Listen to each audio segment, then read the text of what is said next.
Baik, Assalamualaikum warahmatullahi wabarakatuh. Salam sejahtera untuk kita semuanya.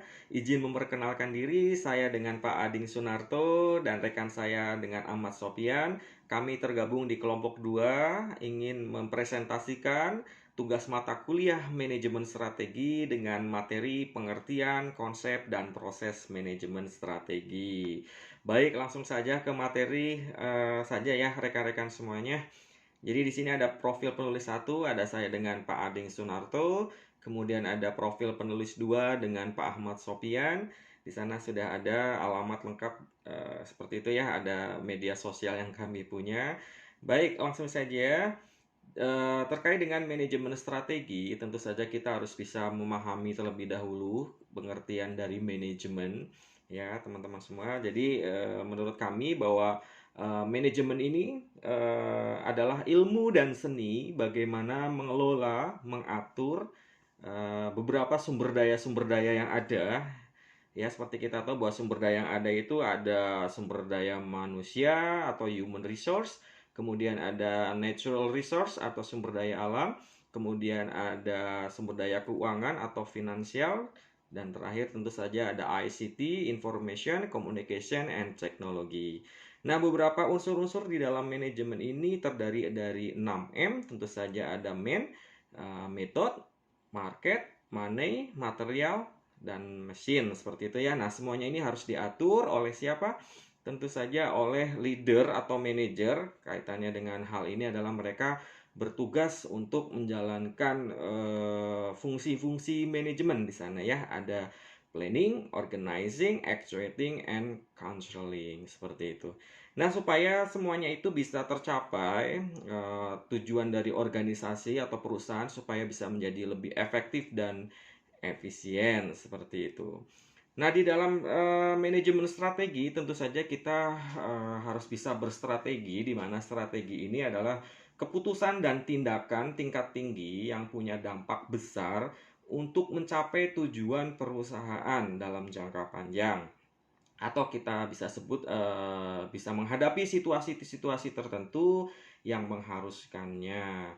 Nah, strategis di sini maksudnya adalah hal-hal yang berdampak besar dan atau jangka panjang pengaruhnya bagi lembaga. Jadi kalau kita ingin bisa mencapai tujuan organisasi, tentu saja kita harus bisa berstrategi.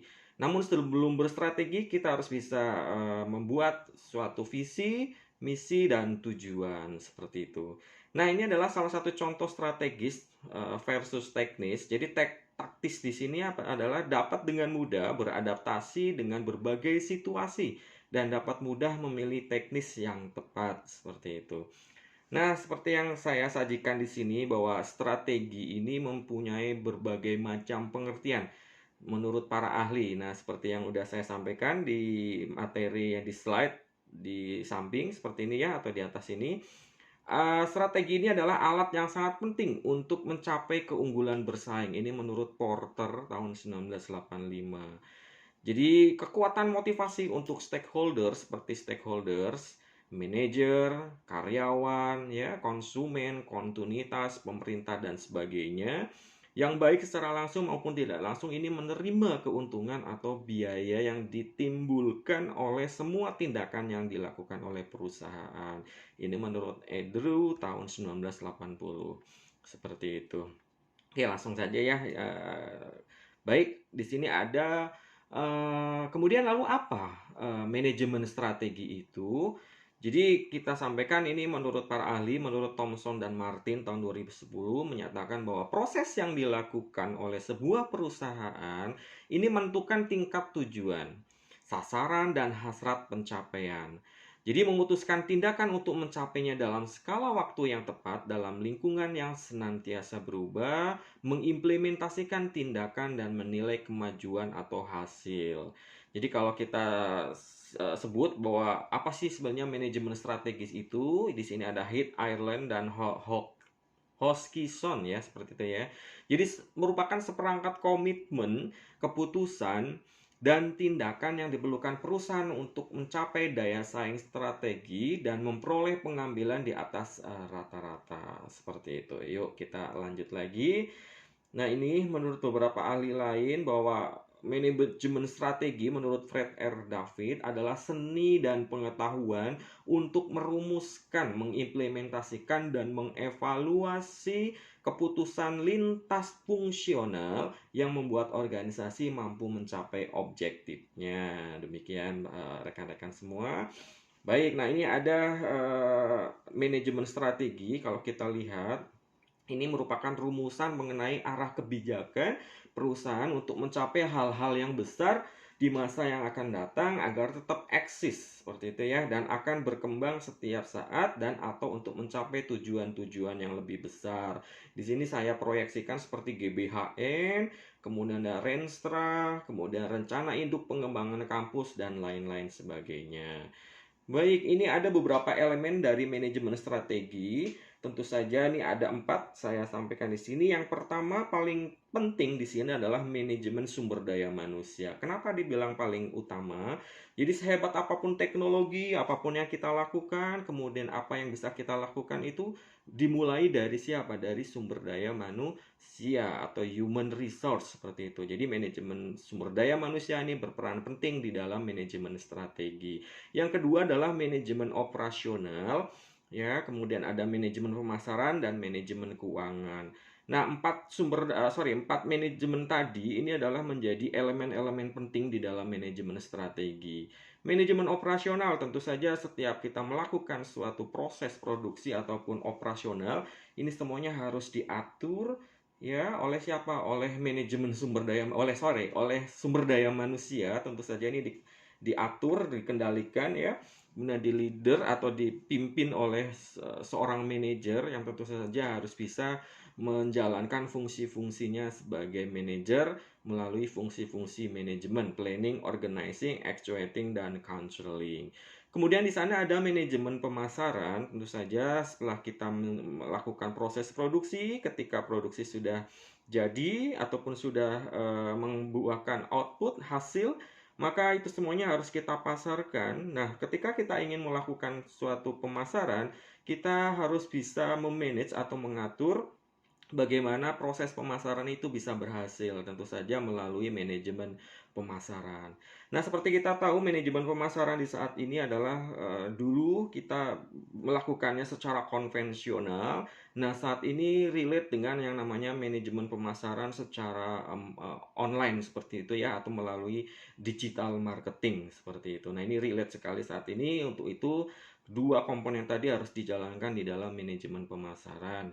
Kemudian terakhir ada manajemen keuangan, betul ya. Jadi kalau dalam manajemen keuangan kita harus bisa mengatur ya terkait dengan keluar masuk kas perusahaan ya, seperti piutang, hutang, kemudian hal-hal lain terkait dengan keuangan tentu saja kita harus bisa mengaturnya dengan baik supaya operasional perusahaan bisa berjalan dengan lancar.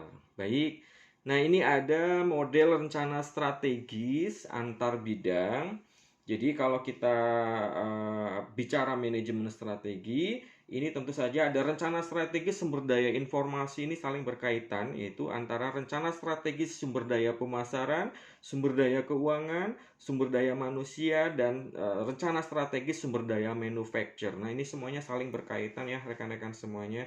Jadi ketika kita memimpin suatu perusahaan itu beberapa lini divisi lain itu saling berkaitan. Untuk itu di dalam rencana strategis antar bidang kita harus bisa menjalin kerjasama dengan baik, ya, berkoordinasi dengan baik agar tujuan dan sasaran perusahaan bisa kita capai seperti itu.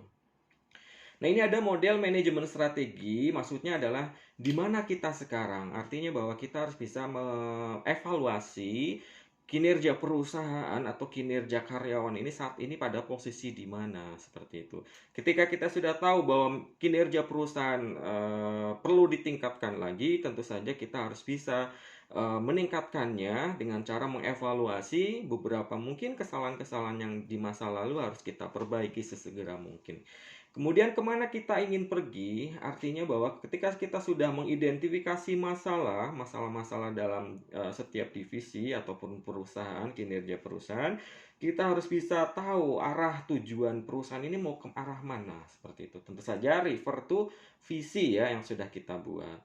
Lalu bagaimana kita bisa sampai di sana? Artinya bagaimana? Jadi menjawab dari 5W dan 1H, yaitu what ya, who, when, where, and why. Why and how. Seperti itu. Jadi bagaimana kita harus bisa sampai ke sana? Tentu saja kita harus bisa berstrategi. Nah, melalui manajemen strategi ini diharapkan tujuan itu bisa kita capai. Seperti itu rekan-rekan. Baik, ini model komprehensif proses manajemen strategi. Ya, sebenarnya ini hampir sama teman-teman ya, rekan-rekan semua. Nah, ini baik, saya akan sampaikan saja bahwa di sini model komprehensif proses di dalam manajemen strategi ini tentu saja dimulai dari pembuatan visi dan misi. Seperti kita tahu, visi ini sebenarnya bukan tujuan, teman-teman. Tujuan mempunyai makna sendiri. Jadi visi, misi, tujuan, dan strategi. Nah, ini baru benar, teman-teman. Jadi yang kita sampaikan di sini, visi ini adalah suatu angan-angan, cita-cita, harapan, atau keinginan suatu perusahaan untuk arah jangka panjang ke depan ini mau seperti apa. Jadi kalau kita singkat ini, visi adalah to be, atau kita ingin menjadi apa nih perusahaan ini. Maka turunan di bawahnya, supaya kita bisa tercapai visi yang kita inginkan tadi, maka kita harus do something atau lakukan sesuatu, atau kita yang disebut sebagai misi, atau yang kita namakan sebagai misi. Jadi sesuatu untuk kita lakukan untuk bisa tercapai visi yang sudah kita buat. Atau kalau kita singkat, misi adalah to do atau do something ya, seperti itu. Kemudian ada tujuan, tentu saja tujuan perusahaan tentu saja ingin mensejahterakan karyawannya ya, teman-teman semuanya, atau mensejahterakan anggota organisasi. Seperti itu. Maka ketika kesejahteraan organisasi dan anggota organisasi tercapai, maka tujuan dari organisasi atau perusahaan itu tercapai. Seperti itu, refleksi dari visi dan misi. Kemudian supaya bisa tujuan itu tercapai, tentu saja kita harus bisa membuat suatu strategi agar tujuan itu sendiri dapat tercapai. Baik. Nah, ketika visi, misi, tujuan, dan strategi sudah dibuat, maka ada yang namanya audit internal dan eksternal. Seperti itu. Jadi kalau sesuatu rencana strategi agar bisa dilakukan, maka tentu saja harus kita buat yang namanya audit eksternal dan audit internal untuk kita ketahui atau kita evaluasi apakah semua itu bisa tercapai atau tidak. Kemudian, nah ini setelah visi dan misi dibuat audit, maka kita buat tujuan jangka panjangnya. Tadi saya sampaikan tujuannya adalah untuk mensejahterakan karyawannya atau anggota organisasi. Maka untuk jangka panjang ke depan harus dibuat tujuannya ini untuk apa dan seperti apa. Baik, setelah dibuat tujuannya, kita rumuskan atau mengevaluasi atau memilih strategi yang bisa kita gunakan untuk bisa mencapai tujuan itu. Banyak strategi yang bisa kita buat ya teman-teman ya. Mungkin bisa dibuat plan A, plan B, atau plan C. Setiap organisasi atau perusahaan tentu saja tidak akan membiarkan perusahaan atau organisasinya itu tanpa strategi. Tentu saja harus dibuat sedemikian rupa. Baik, lalu setelah dibuat, maka kita implementasikan atau kita eksekusi ya strategi dari isu manajemen yang sudah dibuat. Jadi setelah dibuat evaluasi, dirumuskan ya tentu saja kita lakukan atau implementasikan. Nah, ini adalah salah satu fungsi-fungsi dari manajemen, yaitu tadi planning, organizing, dan actuating. Nah, actuating ini adalah sebuah implementasi. Lalu di sini ada implementasi strategi isu pemasaran, keuangan, akuntansi, litbang, dan SIM ya, sistem informasi manajemen. Nah, ini diimplementasikan tadi sumber daya ada, terutama adalah keuangan, SDM, dan pemasaran seperti itu. Nah, setelah itu baru kita ukur ya semuanya. Kalau sudah diimplementasikan, kita lakukan monef atau monitoring dan evaluasi.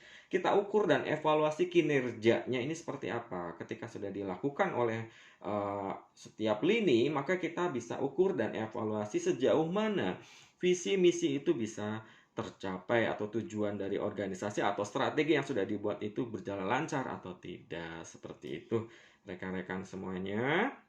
Baik, ini hampir sama tadi ya. Baik, nah ini Ini akan disampaikan oleh rekan saya, oleh Bapak Ahmad Sopyan. Monggo waktu dan tempat dipersilakan. Demikian penyampaian dari saya atau presentasi dari saya. Kurang lebihnya mohon maaf yang sebesar-besarnya. Wabillahi taufiq wal hidayah. Wassalamualaikum warahmatullahi wabarakatuh.